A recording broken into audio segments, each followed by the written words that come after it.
Hi hello friends, എല്ലാ കൂട്ടുകാർക്കും നമ്മുടെ ഇന്നത്തെ എപ്പിസോഡിലേക്ക് സ്വാഗതം കേട്ടോ. അങ്ങനെ മനോഹർ കോടതിയിൽ മനോഹറിനെ വിചാരണ ചെയ്യാണ്.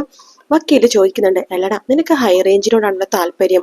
ഓ, അതാകുമ്പോ മുങ്ങാൻ എളുപ്പമാണല്ലോ, കാടും മലയൊക്കെ അല്ലേ.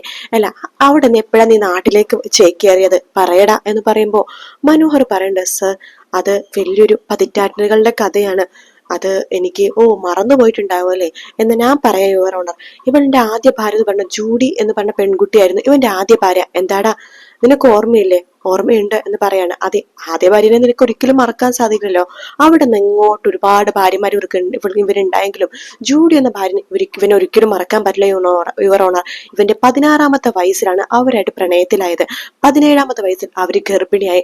അവർക്കൊരു പെൺകുഞ്ഞ് ജനിച്ചു. എന്താടാ നിനക്ക് അതുപോലെ അറിയാവോ? ഇല്ല.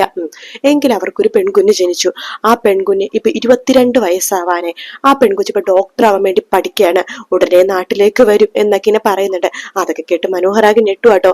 അവിടെ നിന്ന് ഇങ്ങോട്ട് ഒരുപാട് ഭാര്യമാര് ഇവരുണ്ടായിരുന്നു എന്ന് പറയുമ്പോഴേക്കും കോടതി പറയുന്നുണ്ട്, ശരിക്കും പറഞ്ഞാൽ ഇവൻ മാത്രമല്ല തെറ്റ് ചെയ്തത്. ഇവനെ വിശ്വസിച്ച് ഇവനെ കഴുത്തി താലി കെട്ടാൻ വേണ്ടി നിന്നുകൊടുത്ത പെൺപിള്ളേരും തെറ്റുകാർ തന്നെയാണ്. ഒരു പുരുഷൻ വന്ന് ഇഷ്ടമാണെന്ന് പറയുമ്പോൾ അയാളുടെ ബാക്ക്ഗ്രൗണ്ടും കാര്യങ്ങളൊക്കെ അന്വേഷിച്ചിട്ട് വേണം അയാളുടെ താലിക്ക് മുമ്പ് കഴുത്ത് കുനിക്കാനായിട്ട്. അതുകൊണ്ട് തന്നെ ഇവിടെ പെൺകുട്ടികളും തെറ്റുകാരാണ് എന്ന് പറയാണ്. ശേഷം കോടതിയിലെ വക്കീല് പറയേണ്ട, ഒരുപാട് പെൺപിള്ളേരെ വിവാഹം കഴിച്ചിട്ടുണ്ടെങ്കിലും ഈ അടുത്ത വർഷം തന്നെ ഇവൻ ഒരു വർഷം തന്നെ 3ഓ 4ഓ വിവാഹം കഴിച്ചിട്ടുണ്ട് യുവർ ഓണർ. അതിൽ നിഷ എന്ന് പറഞ്ഞ പെൺകുട്ടിയും ജുബാന എന്ന് പറഞ്ഞ പെൺകുട്ടിയും പിന്നെ ഇന്ന് കഴിഞ്ഞ ദിവസം വിവാഹം കഴിച്ച മരിയ എന്ന് പറഞ്ഞ പെൺകുട്ടിയും ആണ് ഇവന് ഈ തരത്തിൽ പിടിക്കാൻ വേണ്ടി ഹെൽപ്പ് ചെയ്തത്. പിന്നെ എന്റെ കക്ഷികളുടെ ഫ്രണ്ട് ആയിട്ടുള്ള കിരണും കല്യാണിയും നന്നായിട്ട് സഹായിച്ചു.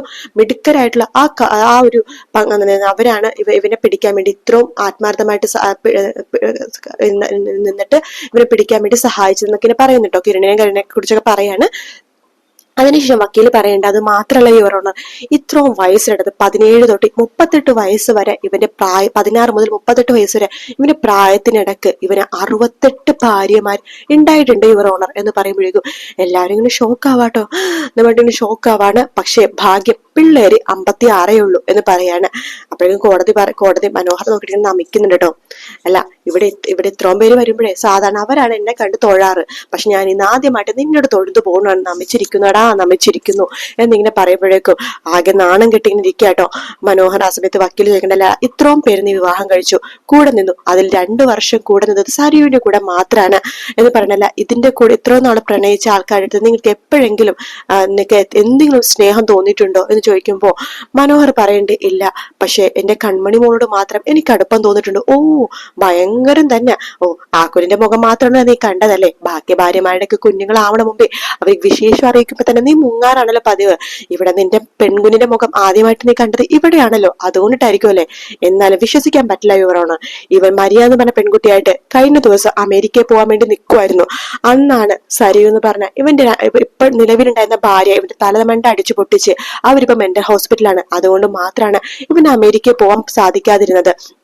അപ്പോഴേക്കും കോടതി പറയുന്നുണ്ട്, എന്തായാലും മനോഹർ എന്ന് പറഞ്ഞ ഈ പ്രതിയെ റിമാൻഡ് ചെയ്തിരിക്കുന്നു എന്ന് പറയാണ്. മനോഹറിന് ആകെ ഷോക്കാവാണ്. എല്ലാവർക്കും സന്തോഷമാവാട്ടോ.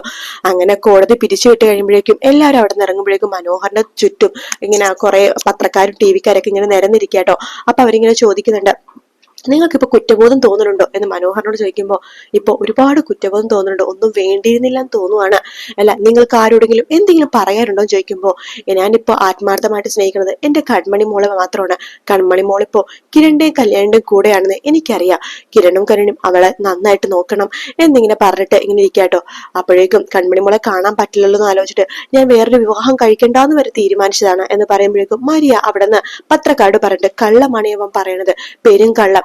ഇവൻ ആ കൺമണി മോളെ പോലും ഉപേക്ഷിച്ച് എന്റെ കൂടെ അമേരിക്ക വരാൻ നിൽക്കുമായിരുന്നു എന്ന് മരിയ പറയുമ്പോ മനോഹർ പത്രക്കാരോട് പറയാണ്, അതെ, ഞാൻ അമേരിക്ക പോകാൻ നിൽക്കുമായിരുന്നു, പക്ഷെ ഇടക്ക് ഞാൻ ഇങ്ങോട്ട് വരുമായിരുന്നു എന്റെ കൺമണി മോളെ കാണാനായിട്ട്. എനിക്ക് അത്രയ്ക്ക് ഇഷ്ടമാണ് എന്റെ കൺമണി മോളെ എന്നൊക്കെ പറഞ്ഞിട്ട് വീണ്ടും ഓരോന്നൊക്കെ പറഞ്ഞുകൊണ്ടിരിക്കുകയാണ് പത്രക്കാരോട്.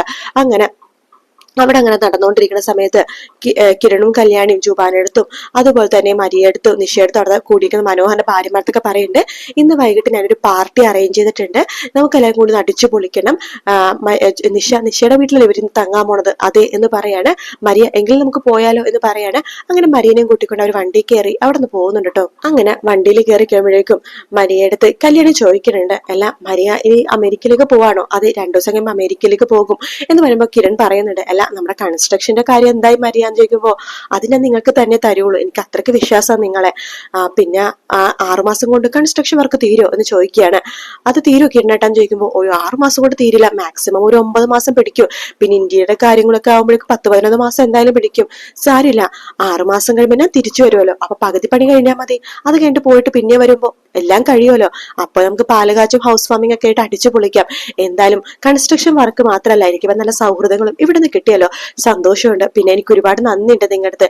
എന്റെ ജീവിതം തകരാതെ നോക്കിയത് നിങ്ങളാണ്. നിങ്ങളില്ലായിരുന്നെങ്കിൽ ആ മനോഹരന്റെ കൂടെ ഞാനും അവന്റെ ഭാര്യമാരുടെ പട്ടികയിൽ പെട്ടാനെ. അതൊന്നും സാരില്ല മരിയ, നീയെങ്കിലും രക്ഷപ്പെട്ടല്ലോ, ആ ഒരു സന്തോഷം ഞങ്ങൾക്കുണ്ട് എന്ന് കല്യാണി പറയാട്ടോ. അതിനുശേഷം കാണിക്കുന്നത് നമ്മുടെ പ്രകാശിനെയാണ്. പ്രകാശൻ അങ്ങനെ പതുക്കെ പതുക്കെ നടന്നിങ്ങനെ കാർത്തികയുടെ കൈ പിടിച്ചിങ്ങനെ നടക്കുന്നുണ്ട് കേട്ടോ. അപ്പൊ കാർത്തിക പറയണ്ട, അച്ഛാ ഒരുപാടൊന്നും നടക്കണ്ട, കാലിന് സ്ട്രെയിൻ ഉണ്ടെങ്കിൽ അധികം ബുദ്ധിമുട്ടെടുക്കേണ്ടെന്ന ഡോക്ടർ പറഞ്ഞത്. എനിക്ക് കുഴപ്പമൊന്നുമില്ല മക്കളെ, ഇപ്പൊ അച്ഛന് നടക്കാനൊക്കെ പറ്റുന്നുണ്ട്. അച്ഛനിപ്പോ ഒരു പ്രാർത്ഥനയുള്ള എന്റെ മക്കളുടെ കൂടെ കുറച്ച് ദിവസം കൂടി നിന്നിട്ട് അച്ഛൻ പിന്നെ മരിച്ചു പോയാലും കുഴപ്പമില്ല അച്ഛാ, അങ്ങനെയൊന്നും പറയില്ലേ അച്ഛാ, അതൊന്നും ഒരു കുഴപ്പമില്ല എന്ന് പറയാണ്. അതെ എന്ന് പറഞ്ഞിട്ട് കല്യാണി അങ്ങോട്ടേക്ക് വരുന്നുണ്ട് കേട്ടോ. ആ സമയത്ത് അതിനു മുമ്പ് കല്യാണി പറയേണ്ട കിരണോട്, എനിക്ക് എന്നെ ഒന്ന് ഹോസ്പിറ്റലിൽ അവിടെ ഒന്ന് നിർത്തിയിട്ട് മരിയനെ കൊണ്ട് ഫ്ലാറ്റിലേക്ക് ആക്കാൻ വേണ്ടി കല്യാണി പറഞ്ഞിട്ടാണ് ഹോസ്പിറ്റലിലേക്ക് ഇറങ്ങുന്നത് കേട്ടോ. അങ്ങനെ കല്യാണി ഇവിടെ എത്തുമ്പോഴേക്കും കാണുന്ന കാഴ്ച പ്രകാശന കാർത്തിക് ഇങ്ങനെ നടക്കുന്ന കാഴ്ചയാണ്. ആഹാ, അച്ഛനിപ്പം മിടുക്കനായല്ലോ എന്ന് പറഞ്ഞിട്ട് കല്യാണി അടുത്തേക്ക് വരുന്നുണ്ട്. ആ മോൾ എത്തിയോ? എന്തായി മോളെ കോടതിയിലെ കാര്യം? അവനെ റിമാൻഡ് ചെയ്തു വെച്ച എന്ന് പറയാണ്. എങ്കിൽ സൂക്ഷിക്കണം മോളെ, അവിടെ ഇപ്പൊ ജയിലിൽ ഒരുപാട് വില്ലന്മാരുണ്ട്, മനോഹറും ഗംഗപ്രസാദ്, പിന്നെ എന്റെ മോൻ എന്ന് പറഞ്ഞ വിക്രമാദിത്യനും പിന്നെ രാഹുലും എല്ലാരും കൂടി ചേർന്ന് എന്തെങ്കിലും പ്ലാൻ ചെയ്യുമെന്ന് അറിയില്ല. അവിടെ നിന്ന് എന്ത് പ്ലാൻ ചെയ്യാനാണ് അച്ഛാ, എന്നാലും സൂക്ഷിക്കണം എന്ന് പറയുമ്പോ കാർത്തിക പറയട്ടെ, ആ കൂട്ടത്തിൽ ഏറ്റവും കൂടുതൽ സൂക്ഷിക്കേണ്ടത് അവനെ, ആ ഗംഗപ്രസാദിനെ. അവന്റെ സ്വഭാവം നിങ്ങൾക്ക് അറിയാലോ എന്ന് പറയുമ്പോഴേക്കും പ്രകാശം പറയുന്നുണ്ട്, എങ്കിലും എനിക്കെന്തോ വല്ലൊക്കെ പേടി പോലെ തോന്നുന്നു. ഇപ്പൊ എല്ലാരും കൂടെ ഒരുമിച്ചായോണ്ട് അവരെങ്ങനെ പരോളിൽ ഇറങ്ങിക്കഴിഞ്ഞാൽ നിങ്ങളെല്ലാരും ഇല്ലാതാക്കാൻ വേണ്ടിയിട്ട് അവര് ശ്രമിക്കുള്ളൂ എന്ന് പറയുമ്പോഴേക്കും കാർത്തിക പറയണ്ട, അച്ഛാ ഏറ്റവും കൂടുതൽ പേടിക്കേണ്ടത് ആ ഗംഗപ്രസാദിനെയാണ്. അവൻ എന്തായാലും പരോള് കിട്ടാന്ന് പോകുന്നില്ല, ബാക്കിയുള്ളവർക്ക് പരോള് കിട്ടിയാലും അവന് പരോള് കിട്ടില്ല എന്ന് പറയാണ്. കല്യാണി പറയുന്നുണ്ട്, ആ മനോഹർ എന്ന് പറഞ്ഞവൻ എന്തായാലും ഇനി 20 വർഷം കഴിഞ്ഞിട്ട് പുറത്തിറങ്ങുള്ളൂ, അപ്പോഴേക്കും അവന്റെ വാർദ്ധക്യോ, ആ സമയത്ത് അവൻ എന്ത് ചെയ്യാനാ? അതുകൊണ്ട് അവനെ പേടിക്കേണ്ട ഒരു കാര്യമില്ല. പിന്നെ വിക്രവും രാഹുലും അവർക്ക് ചിലപ്പോൾ പരോള് കിട്ടുമായിരിക്കും, പക്ഷെ ഗംഗപ്രസാദിനെ പരോള് കിട്ടില്ലെങ്കിലും അവൻ ജയിലിൽ ചാടാൻ ചാൻസ് ഉണ്ട് കല്യാണി എന്ന് നമ്മുടെ കാർത്തിക പറയുമ്പോഴേക്കും കല്യാണി പറയണ്ട, അതിനെക്കുറിച്ച് നോർത്ത് ചേച്ചി പേടിക്കണ്ട, അവിടുത്തെ കാര്യങ്ങളൊക്കെ കിരണേട്ടന്റെ അച്ഛനൊക്കെ നോക്കിക്കോളും. എന്നാലും 4 പേരും കൂടി ഒരുമിച്ച് കൂടിയത് കൊണ്ട് അവിടെ എന്ത് സംഭവിക്കുമെന്ന് പറയാൻ പറ്റില്ല. എന്തായാലും മനോഹരനെ ചിലപ്പോൾ അടുത്ത ജയിലിലേക്ക് അങ്ങനെ മാറ്റുമായിരിക്കും എന്ന് പറയാണ്. പ്രകാശം പറയണ്ട, മക്കളെ എനിക്കെന്ത് വല്ലാതെ പേടിയാവുന്നു എന്ന് പറയണം. അച്ഛൻ എന്തിനെ പേടിക്കണത്? അല്ല, ഇവരെല്ലാരും ഒന്നിച്ചു കൂടിയോണ്ട് വല്ലാതെ പേടി പോലെ. അച്ഛനൊന്നും കൊണ്ട് പേടിക്കണ്ട, ഞങ്ങൾ പെൺമക്കൾക്കും അച്ഛനും അച്ഛന്റെ ഭാര്യമാർക്കും നമ്മളെ സ്നേഹിക്കുന്ന ആർക്കും ഒന്നും സംഭവിക്കില്ല അച്ഛ എന്നൊക്കെ പറഞ്ഞിട്ട് കല്യാണി പ്രകാശിന് വിശ്വാസം കൊടുക്കുന്നുണ്ടെങ്കിൽ പ്രകാശിന് ആകെ ടെൻഷൻ ആവുന്ന ഭാഗത്തോടെയാട്ടോ ഇന്നത്തെ എപ്പിസോഡ് തീരുന്നത്. വീഡിയോ ഇഷ്ടപ്പെട്ടാൽ ലൈക്ക് ചെയ്യുക, സബ്സ്ക്രൈബ് ചെയ്യുക, കമന്റ് ചെയ്യുക. മറ്റൊരു വീഡിയോ കാണാം. Take care, bye bye.